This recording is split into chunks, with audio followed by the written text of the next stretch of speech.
Shalom Ouracha, mes chers amis, petite question-réponse rapide sur des questions de tous les jours qu'on peut se poser et auxquelles on n'a pas forcément des réponses.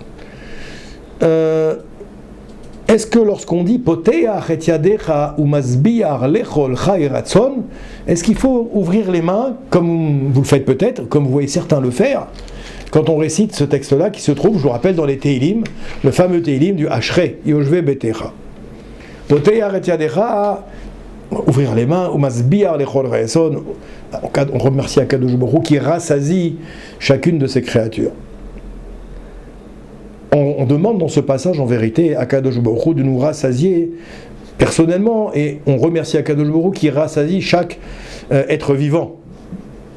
Le comportement qu'on décrit en disant ce passouk des Teilim, c'est une habitude recommandée par nos sages, notamment selon la Kabbalah.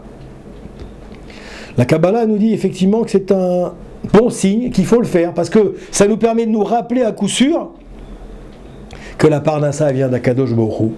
Le fait de joindre ce signe mnémotechnique d'ouvrir les mains et de dire Poteach et yadecha ou masbiar lechol chay ratzon, ça nous permet de nous rappeler que c'est Akadosh Baruch Hu qui donne la parnassa et surtout de nous concentrer sur ce pasouk-là.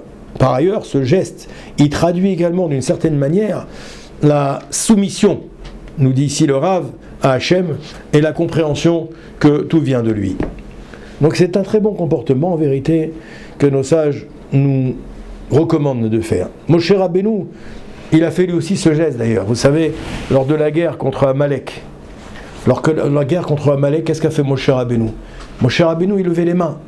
Il levait les mains au ciel pour demander à Kadosh Baruch Hu la bénédiction, pour demander à Kadosh Baruch Hu la miséricorde, contre la guerre contre les Égyptiens et contre Amalek là-bas. Et qu'est-ce qui se passait? Vous connaissez l'histoire qui est marquée dans le Chumash. Tant que Moshe Rabbeinu levait les mains, la guerre était favorable pour le clan d'Israël.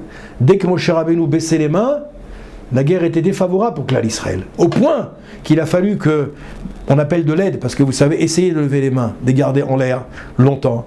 Vous allez voir qu'au bout de quelques minutes, bien que les mains a priori sont légères et c'est facile à lever, vous verrez comment à bout d'un donné, ça pèse. J'ai fait l'exercice moi. Au bout de 2-3 minutes déjà, c'est déjà difficile. Les gens très musclés vont peut-être tenir 5 minutes, 6, 7, 10 minutes, et après ça devient très dur. Et bien Moshe Rabbeinu, on arrivait presque à mettre des supports en dessous de ses mains pour qu'il puisse garder ses mains levées. En vérité, donc, eh bien, ces différentes allusions de ce geste qu'on a retrouvé dans les psaumes de David Améler. C'est pas une obligation, mais c'est une bonne habitude. Baruch Hashem Leolam, Amen ve Amen.